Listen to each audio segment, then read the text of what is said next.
When we think of traffic accidents, we think drunk drivers. But surprisingly, the vast majority of car crashes are caused not by driving while intoxicated, but while driving while distracted. We're a nation that prides itself on multitasking, even behind the wheel. But as ABC's Paula Ferris discovers firsthand, one of the biggest distractions is something you may be driving with every day. People seem to do all kinds of crazy and potentially dangerous stuff behind the wheel. Sometimes more focused on their cords and cones than keeping their eyes and minds on the road. And this is what happens when they don't. In terms of the crash risk when you're texting or talking on the phone, is that crash risk is comparable to driving when you're drunk at a 0.08 blood alcohol level. There are more than 5 million traffic accidents reported every year, nearly 10 every minute, and an estimated 80% of them are due to distracted driving. But it turns out something you might do every day, driving with kids in the back seat, is an even worse distraction. And one you might not even realize. In a first-of-its-kind study, Australian researchers recently found that children accounted for 12% of all potentially distracting activities, more than talking to the front seat passenger, more than adjusting a seat or seat belt.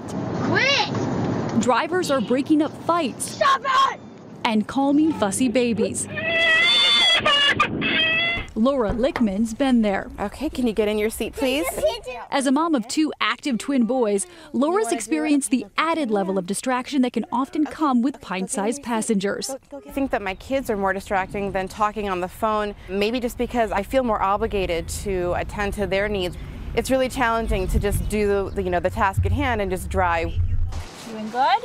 I consider myself a safe driver, so I put myself to the test. I'm a mother of 2. We do driver distraction research. With the help of a few cameras in my car, we asked an expert, Charlie Clower from Virginia Tech, to judge how safe my driving really is. She and her team analyzed those precious seconds they call eyes off the road, and they agreed to assess my driving. You are traveling probably 55, 60 miles an hour here on the at highway. Yeah. And look at the eyes off road time right there. That's a lot. Look again. I only took my eyes off the road for 1 second, and in that time, traveled 75 feet. Watch as I grab a snack wrapper. Point out sights. And grabbing your cell phone, and look at the eyes off road time right there. That's a lot. I didn't feel like I was doing anything wrong. The only thing worse than driving with distracting kids is using a cell phone at the same time. Texting and driving is illegal in 39 states, including New York, where Police Sergeant Joel Cordone hunts drivers who may be violating the state's handheld cell phone and texting ban. Look at a texture in progress. Everywhere he looks, he seems to find someone driving with a phone in their hand. Morning, Sergeant Cordone with the City of Syracuse Police Department. Any reason why we're on the phone today? I was just multitasking. Multitasking. I don't look at it like going out and looking for the violators. I think the violators find us, to be honest with you. Now, if you think using hands-free technology is safer, think twice.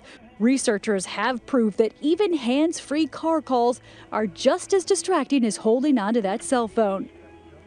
Here's your brain with no distractions turning right, the orange area representing activity in the part of the brain that controls vision and alertness. But turning left against traffic requires substantially more concentration, and your brain nearly short circuits trying to talk, drive, and make smart decisions at the same time. The energy used to process vision is instead diverted to an area that's processing the conversation. Which could explain why this man on his scooter is nearly hit by this woman talking on her cell phone while turning left. Miss it? Here it is again. You really looked at that stop sign. You really looked at that pedestrian, but you didn't see him. It didn't register because you were on the phone. But there are ways to drive safer. First, set up car rules so your kids know what to expect. If they drop something, make sure they know you can't pick it up until the car stops. If you're tempted to take a phone call, consider an app like Zoom Safer. It blocks incoming calls and text messages by sending an automated response that you're driving and will answer when you can. Nice hat, buddy. And if you can't feed the kids before you leave, keep a snack bag close by. One of the few things I did right. How would you rate my safety skills? I would rate you 5 to 6 out of 10. 5 or 6? That's a failing grade. The rearview mirror is kind of bad. It The is? rearview mirror is kind of bad. Okay, I'll work on that. For Nightline, I'm Paula Ferris in Blacksburg, Virginia.